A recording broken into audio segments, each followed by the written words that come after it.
This is part 6 of my Promaster van conversion.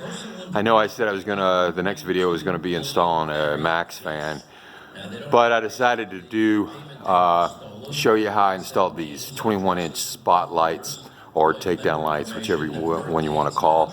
Give you some tips and tricks on that, and maybe save you a little bit of time. Let me turn down this radio so you can hear me a little better.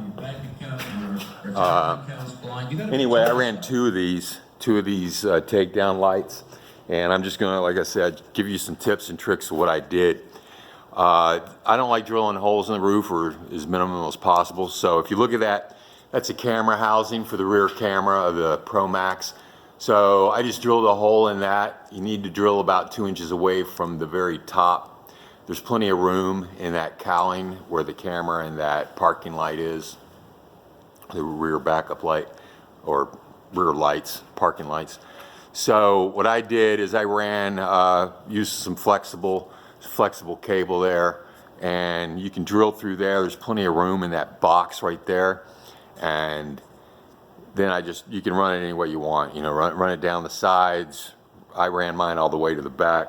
I'm hooking these up to the not my auxiliary batteries, but the vehicle batteries. And I've heard a lot of complaints on the Promaster at night. The rear backup lights don't give you enough light. So this will have a separate switch. You can turn this on. You'll have plenty of light to back up. Or if you're out camping and you need a light, you can always turn it on. Just, you know, obviously be aware you run down your batteries. So little tips and tricks on this. I've done conversions before, never before in a Promaster. So I spent probably a couple hours just trying to figure out where I was going to put the relay. At first, what I was going to do, I'm going to show you over here, I was going to mount it in the battery compartment. But the more I looked at it, the more I realized there's just not a lot of room in there, and if I ever took out the battery, I didn't want to bump the relays and things such as that. So I wanted to keep it as clean. So I decided, come to the front, and I'll show you the front spotlight is right up here. Right up there. I haven't wired that one yet, but that's next. The rear one's all wired up. But anyway, I wanted to show you in the compartment a couple of tips and tricks that I did. If you look right down here, I put the 2 relays right here where those red wires are. There's a bolt right down there.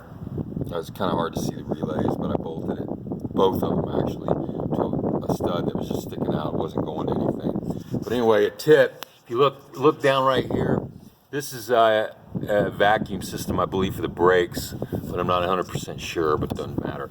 But if you look over here, right behind this, I don't know if you can see it or not, but there's 4 cables running through this hole, right through the firewall. Now, if you can see it on the other side, you got to take the lower part of the dash off, but you can see it from here. Kind of hard to reach, but if you get a screwdriver, you can just push on that rubber covering, it'll pop right out the other side. Now, of course, I ran 2 lights, so I got 4 cables. If you're only running 1 light, you got a cable for the switch from the harness, and you have a cable for the power. You can fit it through there. However, I have 4 cables, so you can't see it, but I actually had to cut a 1/2-inch hole right below that to cuddle, sort of to cradle the other wires so I could push the other 2 in. So a little tight there, but if you put 2 lights, just know that you're probably going to have to drill and make the hole a little bigger.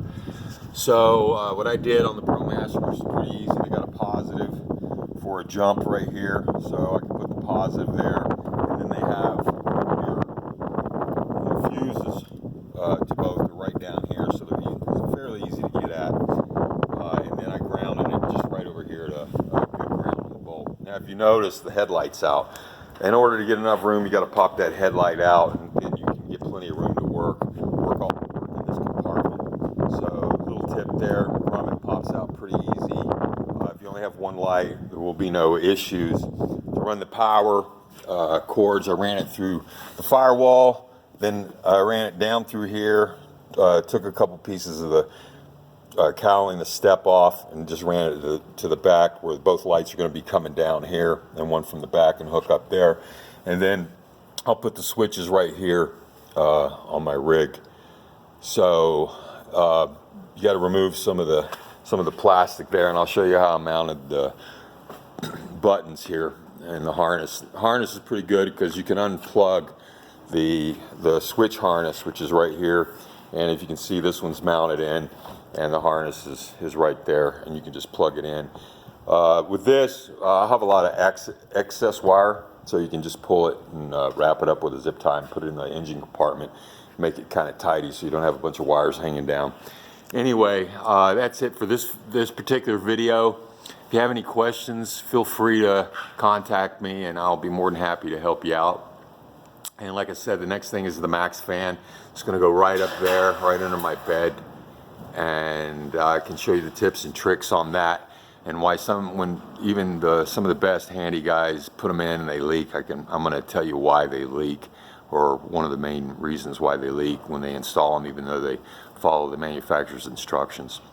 So that's it for this video, and I hope to catch you on the next one. Stay safe and healthy. Bye-bye.